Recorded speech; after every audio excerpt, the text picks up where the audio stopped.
Airport security has changed more in the last 2 years than it did in the previous 20. But most travelers are still flying like it's 2013. From New York to London, Sydney to Frankfurt, new tech, new rules, and faster options are quietly reshaping the whole experience, if you know how to use them. So in this video, we're going over 8 recent changes to airport security and how they'll help you skip the worst parts of the security line before your next flight. And yes, there's some exciting news about shoes that we'll get to in this video. Now, you've probably heard of priority lanes for business class or elite flyers. Nothing new there. But what most travelers don't realize is that many airports now allow anyone to book a free security time slot. No status, no fees, not even an app required. You just reserve a 15 to 30 minute security screening window online and skip the main line. That's it. I mean, there's really a ton of airports out there these days offering this. Airports like Berlin, Toronto, Seattle, New York City, Los Angeles, Montreal, and even London Heathrow are testing this out. It's spreading fast across Europe and North America, but it's still a massively underused option. Just Google your airport name plus security time slot to see if they have something like this available. In my experience, booking takes somewhere between 20 and 30 seconds. To take a quick example, at Berlin Brandenburg Airport, they call this BER runway.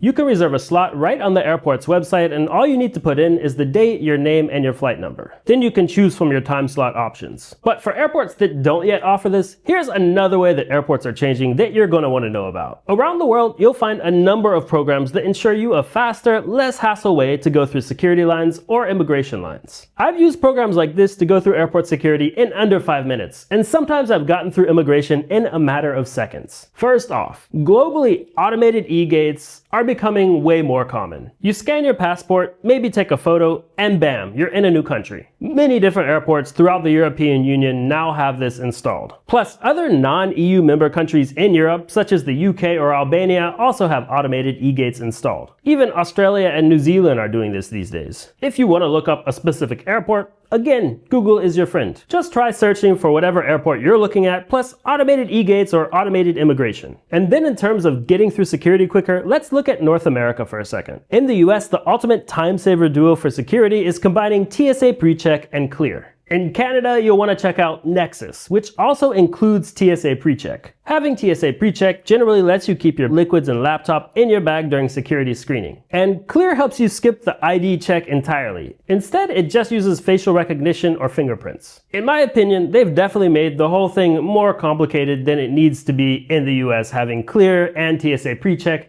And on top of that, there's a third thing that you need to know about, but hear me out. When entering the US, global entry is what you need to skip the customary long lines at immigration. But getting global entry also gets you TSA PreCheck, and they're both almost the same price. So you can just think of getting global entry as buying something 2 for 1, the obvious choice. But on top of that, a ton of different travel credit cards cover the fee, so effectively it can be free. I'll drop you a few links in the description if you want to check any of those cards out. And FYI, you do not have to be a US citizen to get global entry. Citizens of about a dozen other countries are eligible too, as well as lawful permanent residents of the United States. But no pre-check or automated gates? No problem. A lot of people have the impression that you must fly business class or hold elite status to access an airport lounge. Those things can get you lounge access, but it's not true. And a lot of lounges around the world either have private security lanes or private immigration lanes. In many of my flight reviews videos, you'll see me going through a private immigration line over at Berlin Airport. Entrance to that immigration lane is only via a specific airport lounge, and it's usually way less busy than the rest of the immigration lines there. Plus, over at Bologna Airport in Italy, I recently tested out a private security screening line that's connected directly to a lounge that can be accessed with Priority Pass. Priority Pass is basically a paid membership,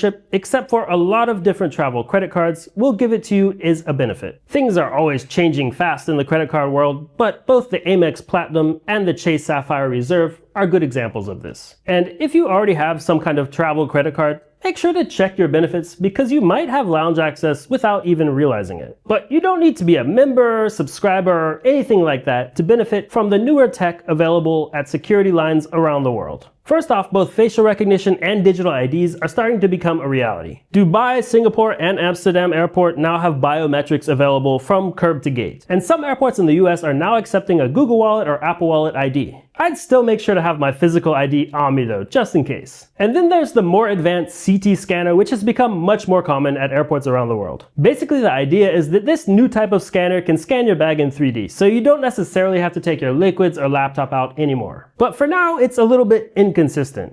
I've literally been at an airport with new CT scanners installed where one line with a CT scanner said you don't have to take out your liquids, and then the other line next to it was making people take out their liquids. Probably just keep packing like it's 2013 for a while when it comes to liquids and electronics. And on the topic of liquids, carry-on liquid rules are changing, but not everywhere. Most airports have some variation of the 100 milliliter rule still in place. But with the introduction of CT scanners, some airports have already been able to drop that rule. And the United Kingdom is even in the process of getting rid of the 100 milliliter rule at all of its airports. But for whatever reason, the rollout keeps getting delayed. Maybe assume nothing has changed yet. For now at least, I'm sticking to under 100 milliliter carry-on liquids. But even with better scanners being installed, your outfit still affects how smoothly you go through airport security. What you wear actually matters. And talking about clothes, here's some great news. Effective immediately, the US is finally starting to end the shoe removal rule. A really significant change after decades of this TSA policy. I don't think anybody's gonna miss that one. But that said, it's probably still more convenient to wear shoes that will slip off relatively easily. If you're wearing some heavy boots or something, it doesn't really matter where you are in the world, there's a higher chance that you're gonna have to take them off for security screening. And then skip that belt if you can. I find that having that one less thing to fumble around with just makes security screening a bit smoother every time. And maybe the most significant thing that I always have to get through security is a jacket with zippered pockets. Whatever's in your other pockets can just go in those zippered pockets and come right back out after you go through security. And as new airports and new terminals constantly open up around the world, that means a continuing evolution of security line strategy. To start, if you find yourself at a packed security checkpoint and no way around it, here's a low-tech strategy I always use. Avoid choosing lines with a family with strollers or large carry-ons, and aim to line up behind solo travelers or frequent flyers just because they're more likely to move faster. But usually there's a better way to avoid a long security screening line. Often there will be multiple security checkpoints in one terminal, and a lot of people won't even realize other ones exist.